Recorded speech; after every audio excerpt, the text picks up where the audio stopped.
ये वीडियो उन लड़कियों या महिलाओं के लिए है जो प्रेगनेंसी चाहती है लेकिन कंसीव नहीं कर पा रही हैं, जिनकी अभी अभी शादी हुई है और बच्चे की वो प्लानिंग कर रहे हैं, लेकिन सब कुछ ठीक होने के बावजूद भी वो कंसीव नहीं कर पाती है। और कभी कभी ऐसा भी देखा गया है कि कुछ महिलाओं का एक बच्चा ठीक ठाक हो गया है, लेकिन जहाँ दूसरे बच्चे की बात आती है, दूसरे बच्चे की वो प्लानिंग करते हैं, फिर कंसीव नहीं कर पा रहे हैं। आखिर दिक्कत कहाँ पे आती है? एक बच्चा नॉर्मल हो गया, फिर दूसरा बच्चा क्यों नहीं हो रहा है, अब कंसीव क्यों नहीं हो पा रहा है? ये जो प्रॉब्लम महिलाओं के साथ हो रही है, खास करके शादीशुदा जो लड़कियां आई हुई हैं, उनको कोई प्रॉब्लम नहीं होती लेकिन फिर भी कंसीव नहीं कर पा रही हैं। तो मैं बताने वाली हूँ कुछ एक्सरसाइज, अगर आपके साथ भी ये प्रॉब्लम है, ये दिक्कत है कि आप कंसीव ही नहीं कर पा रहे हैं, तो ये एक्सरसाइज आप घर पे करके नॉर्मल तरीके से कंसीव भी कर पाएंगे और आपकी दूसरी प्रॉब्लम भी ठीक हो जाएंगी। तो चलिए डिटेल में इस वीडियो से जानते हैं कि आपको क्या करना है। शुरू करते हैं इस वीडियो को। हेलो फ्रेंड्स, मैं सुमन चौहान, सर्टिफाइड डाइटिशियन, न्यूट्रिशनिस्ट, आपकी फिटनेस ट्रेनर। मेरे चैनल देसी इलाज में आपका स्वागत है।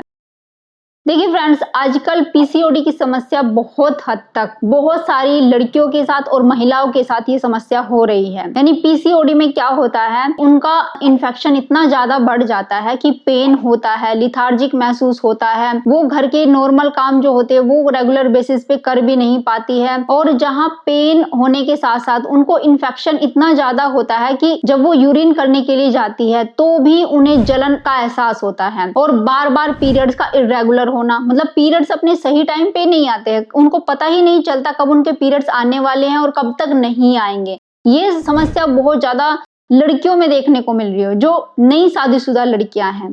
तो इस वजह से भी वो जो कंसीव करना चाहते हैं, यानी बच्चा रुक नहीं पाता है। अब आप कहेंगे भाई ये जो पीसीओडी की समस्या है इसमें बच्चा रुक क्यों नहीं पाता है? थोड़ा सा उसका आप चीज समझ लीजिए, फिर आपको समझ आ जाएगा कि करना क्या है। और मैं ये भी बताऊंगी कि आहार में, जैसे आपकी डाइट है, उसमें क्या क्या आपको चीजें लेनी चाहिए ताकि ये जो प्रॉब्लम है आपकी ठीक हो सके। देखो, जो ये प्रॉब्लम है, अगर कितनी भी दवाई खा लो तो उससे ठीक होने वाली ये समस्या नहीं है। ये एक बैक्टीरियल इन्फेक्शन है, या ये भी कह सकते हैं कि जो डाइट आप लेते हैं, आपके जो डेली का रूटीन होता है, उससे पैदा होने वाली एक प्रॉब्लम है। वैसे देखने में कोई प्रॉब्लम नहीं है, लेकिन अगर आप इसको गंभीरता से नहीं लेते हैं, अपना रूटीन चेंज नहीं करते हैं, तो ये इतनी भयंकर बन जाती है कि शायद कुछ महिलाएं तो ऐसी है कि उनको पूरी जिंदगी बिना बच्चे के बितानी पड़ती है। बच्चा ठहर ही नहीं पाता है, रुक नहीं पाता है। अब ध्यान से सुनिए मेरी बातें। देखिए, हमारी जो वजाइना होती है उसका जो पीएच होता है 4.5 के अराउंड होता है, और जो स्पर्म होता है तो उसका पीएच होता है 7 पॉइंट के अराउंड। इन दोनों के बीच एक डिफरेंस होता है पीएच का। अब जो वजाइना का ये पीएच होता है 4.5 के अराउंड, अगर ये इससे ऊपर चला जाए, यानी 5 के अराउंड चला जाए, तो क्या होता है, इन्फेक्शन ज्यादा होने लगता है, बैक्टीरियल इन्फेक्शन ज्यादा होने लगते हैं अगर इसका पीएच ऊपर चला जाए।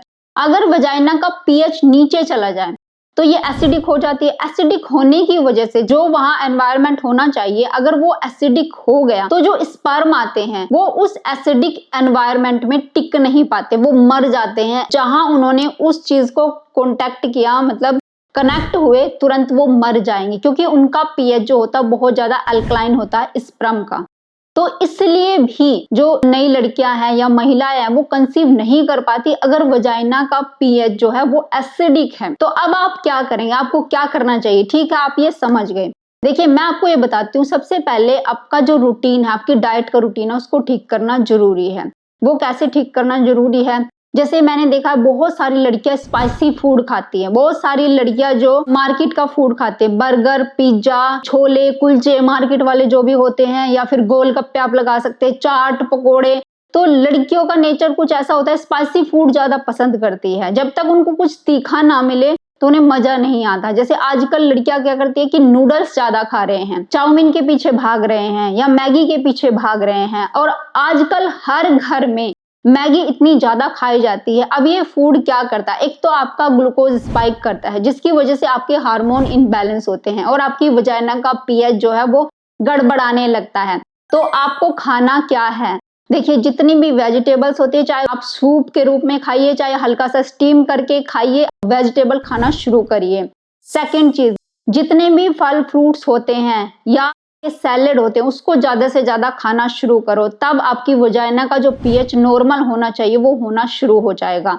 जरूरत से ज्यादा भूखे मत रहो। लड़कियां क्या करती है, जरूरत से ज्यादा भूखा रहना शुरू कर देती है कि नहीं हम तो मोटे हो रहे हैं, हमें तो पतला होना है। इसलिए ज्यादा अगर आप भूखे रहते हो तो भी वो ठीक नहीं है, कहीं ना कहीं वो दिक्कत पैदा करते हैं। कुछ लड़कियां क्या करती है कि कॉफी वगैरह बहुत ज्यादा मात्रा में, एसिडिक फूड बहुत ज्यादा मात्रा में लेती है, जैसे कि चाय कॉफी हो गया, तो उसको भी आपको लिमिट में करना चाहिए। और एक चीज ये जो लड़कियों में मैंने नॉर्मल देखी कि वो पानी नहीं पीती है, पानी पूरा दिन वो एक गिलास भी नहीं पीते, वो कहते हैं हम तो भूल जाते हैं। तो वो सब लड़कियों को याद रखना है, कम से कम 2 से 2.5 लीटर पानी आपको डेली पीना है। और इसके साथ में वेजिटेबल जूस पीना है बिना कोल्ड ड्रिंक्स के। कोल्ड ड्रिंक्स लड़कियां ज्यादा पसंद करती है तो उनको भी अवॉइड करना है। तो ये चीजें अपने रूटीन में अपना लो। 6 से 7 घंटे की नींद लेना शुरू कर दो। रात को फोन पे ज्यादा देर तक बिजी मत रहो, अपना अच्छे से नींद लिया करो, टेंशन लेना छोड़ दो। अब चलिए मैं आपको बताती हूँ कौन सी एक्सरसाइज जो नई विवाहित लड़कियां हैं जिनको कंसीव नहीं हो पा रहा है, या वो महिला है जो एक बच्चे के बाद फिर से कंसीव करना चाहती है लेकिन कर नहीं पा रही, तो उनको कौन सी एक्सरसाइज करनी चाहिए।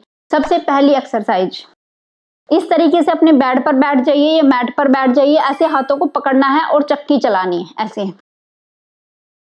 कम से कम 40 से 50 बार डेली। पहले एक साइड क्लॉकवाइज डायरेक्शन में ऐसे, और फिर अपोजिट डायरेक्शन में। इससे क्या होता है, हमारा जो पेल्विक एरिया है यहाँ पे थोड़ा सा प्रेशर क्रिएट होता है, तो हमारे पेल्विक एरिया के जो मसल मजबूत होने लगते हैं, और हमारी यूट्रस में अगर कोई भी इंफेक्शन है, बैक्टीरिया है, तो वो पनपने से रुकता है। और जैसे ही हमारी यूट्रस में मूवमेंट होती है तो वहां पे हीलिंग का काम शुरू होने लगता है, ब्लड का सर्कुलेशन बढ़ता है। तो इसलिए आपके पेल्विक एरिया के मसल भी मजबूत होते हैं। तो ये एक्सरसाइज आपको डेली करनी है। सेकंड एक्सरसाइज, हल्का सा पैरों को इस तरीके से खोल लीजिए। एक पैर को एक हाथ से पकड़ना है अपोजिट हाथ से, और एक हाथ को ऐसे पीछे ले जाना है ऐसे, फिर दूसरे हाथ से ऐसे ही करना है ऐसे। 1 2 3 4 5 6 7 8 9 10। ये भी आपको कम से कम 40 से 50 बार करनी है। नेक्स्ट एक्सरसाइज, इस तरीके से पैरों को रख लीजिए तितली आसन में, फिर अपने हाथों से अपने घुटनों के ऊपर ऐसे हाथों को पुश करते हुए अंदर की तरफ ले जाना है, फिर बाहर की तरफ ऐसे। 1 2 3 4 5 6 7 8 9 10। ये भी कम से कम 20 से 30 बार आपने करनी है। नेक्स्ट एक्सरसाइज में आप इस तरीके से बैठ जाइए, कमर एकदम सीधी कर लीजिए, हाथों को यहाँ पे रख लीजिए और ऐसे अपनी कमर को घुमाना है आगे पीछे इस तरीके से 10 टाइम एक साइड ऐसे एक डायरेक्शन में। जिनको रसोली की समस्या, फाइब्रोइड्स वगैरह है, वो भी ये एक्सरसाइज कर सकते हैं।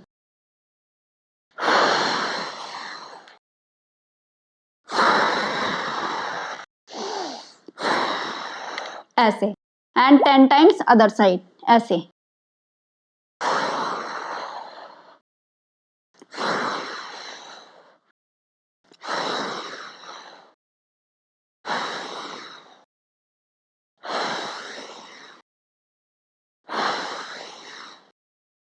अब लेट के करनी है आपने, अपनी लेग्स को ऊपर उठा लेना है। देखिए इस तरीके से उठाना है। सबसे पहले आप लेट जाएं, जहां आप अपनी लेग्स को सपोर्ट दे सके उस साइड अपनी लेग्स को उठा लेना है इस तरीके से। अब अपनी एक लेग को आगे लाना है ऐसे, फिर वापस, फिर दूसरी लेग को, और लेग को सीधा रखना है। अगर किसी की कमर में दर्द है तो हल्का सा बेंड कर सकते हैं, नहीं तो कोशिश करें कि लेग आपकी सीधी रहे इस तरीके से। एक लेग से कम 20 बार करना है, और ऐसे ही दूसरी लेग से भी आपने 20 टाइम्स करना है। इससे आपके पेल्विक एरिया में प्रेशर क्रिएट होता है, दबाव क्रिएट होता है, तो आपके मसल यहाँ से मजबूत होने लगते हैं। और जो भी इन्फेक्शन है, आपके यूट्रस में कोई भी दिक्कत है, आप कंसीव नहीं कर पा रहे हैं, गंदगी रुकी हुई है, आपके पीरियड्स नॉर्मल नहीं हो रहे हैं, इरेगुलर हो रहे हैं, सबसे पहली चीज तो आपके पीरियड्स रेगुलर होना शुरू हो जाएंगे ये एक्सरसाइज करने के बाद। और जब अपनी डाइट आप पूरे तरीके से सुधार लोगे, चीनी वगैरह बंद कर दोगे, बाहर की चीजें बंद कर दोगे, तो फिर देखना बहुत जल्दी आप कंसीव कर पाओगे।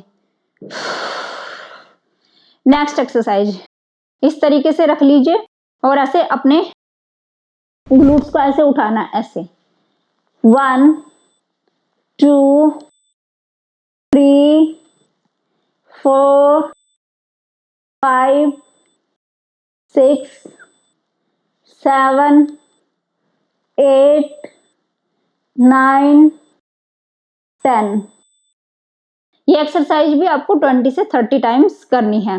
नेक्स्ट एक्सरसाइज, इस तरीके से आप 90 डिग्री एंगल पर अपनी लेग्स को रख लीजिए और जितना खोल सकते हैं इतना खोलना है, ऐसे चौड़ा करना है और वापस ऐसे 1 2 3 4 5 6 7 8 9 10।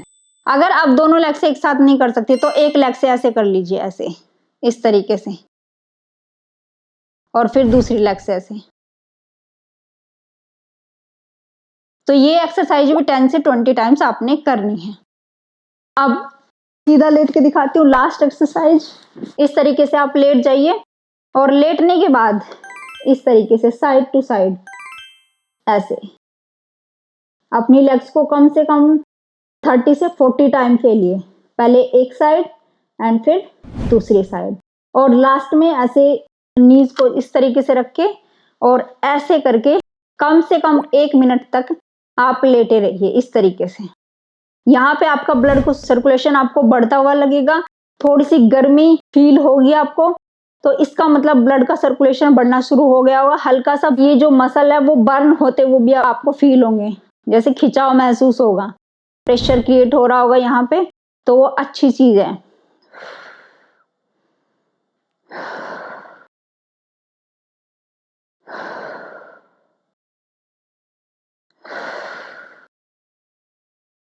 अब उठ जाए।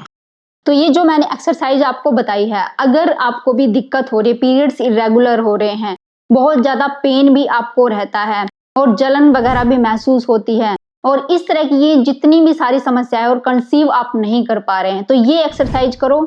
अपना डाइट चेंज करो, सही डाइट लेना शुरू करो, सही नींद लेना शुरू करो, फिर देखिए कि कैसे आप कंसीव नहीं कर पाते और जो पीसीओडी की समस्या है वो कितनी जल्दी दूर भागती है। फिर आप कहेंगे अरे यार पीसीओडी क्या था, वो तो कुछ भी नहीं था। मुझे लगता है आज की वीडियो आपको बहुत पसंद आई होगी, आप लाइक शेयर भी करेंगे। अगर आप मेरे चैनल पर नए, चैनल को सब्सक्राइब कर लीजिए। तो फिर मिलती हूँ नेक्स्ट वीडियो में, तब तक के लिए बाय बाय, टेक केयर।